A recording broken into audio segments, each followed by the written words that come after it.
चुनावी तोहफे पर चुनाव आयोग में हुई सर्वदलीय बैठक में बीएसपी को छोड़ सभी सियासी दलों ने सुप्रीम कोर्ट के फैसले का विरोध किया है। सुप्रीम कोर्ट ने चुनाव आयोग को दिए दिशा निर्देश में कहा था कि घोषणा पत्र में मुफ्त तोहफे के ऐलान पर रोक लगाने के लिए कड़े कदम उठाए जाएं। इस मुद्दे पर चुनाव आयोग ने सर्वदलीय बैठक बुलाई थी। बैठक में शामिल ज्यादातर दलों ने कहा कि चुनाव घोषणा पत्र तैयार करना और जनता से वादे करना उनका संवैधानिक अधिकार है और इस पर किसी भी सूरत में पाबंदी नहीं लगाई जा सकती। हालांकि बीएसपी ने चुनावी तोहफे पर पाबंदी लगाने की वकालत की थी। बीएसपी का कहना है कि राजनीतिक दल सिर्फ चुनावी वादे के लिए ही मुफ्त तोहफे का ऐलान करते हैं। मैनिफेस्टो में क्या रखना है देश का विजन, ये पार्टी का काम है। एक बात हमने जरूर कही है कि मतदान के समय जो धन बल का दुरुपयोग होता है, एब्यूज ऑफ मनी पावर, इसके लिए चुनाव आयोग को और कार्रवाई करनी चाहिए।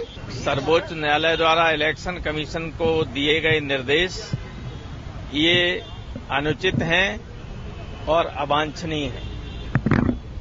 समाजवादी पार्टी सुप्रीम कोर्ट के इस फैसले से पूरी तरह असहमत है। नेशनली रिकॉग्नाइज पार्टीज जितनी हैं, उन्होंने ये कहा है कि ये राजनीतिक दलों के स्वतंत्रता पर हस्तक्षेप है और मतदाताओं को अधिकार है कि जो राजनीतिक दल कहते हैं, जो प्रॉमिस करते हैं, जो वादे करते हैं, उसे लागू करते हैं या नहीं, उसे वो एक्सेप्ट करें या रिजेक्ट करें, उसे स्वीकार करें या अस्वीकार करें, ये मतदाताओं का अधिकार है। बहुजन समाज पार्टी ने अपना पक्ष रखते हुए ये कहा है कि जहां तक इलेक्शन मैनिफेस्टो है उसमें फ्री बाइज जो मुफ्त में चीजें देने की बात होती है उसको नहीं देना चाहिए और वो बैन होना चाहिए, वो अलाउ नहीं होना चाहिए।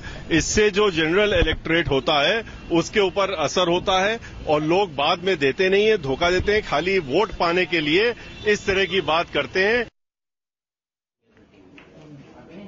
और मौसमी सिंह हमारी सहयोगी हमारे साथ जुड़े हैं। मौसमी, क्या और जानकारी है सर्वदलीय बैठक के बारे में?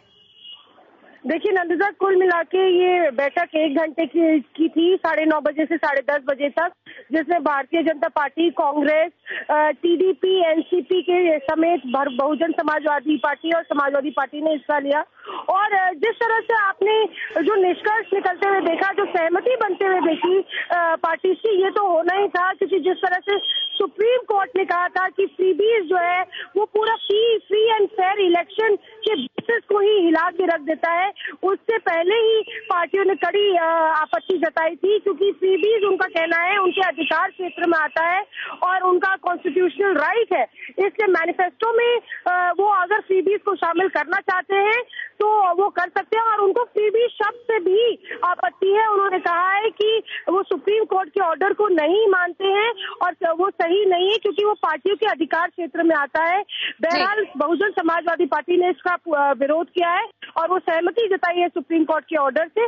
और अब ये देखना होगा कि इलेक्शन कमीशन क्या रुख लेता है, क्योंकि उसको जल्द से जल्द एक खाका तैयार करना है, गाइडलाइंस तैयार करनी है और सुप्रीम कोर्ट ने ये भी कहा था कि मॉडल कोड ऑफ कंडक्ट में इस पूरी गाइडलाइन को डाला जाए। शुक्रिया मौसमी तमाम जानकारी हमें देने के लिए। और रुकते हैं एक छोटे से ब्रेक के लिए। ब्रेक के बाद हेडलाइंस और कुछ और खबरें।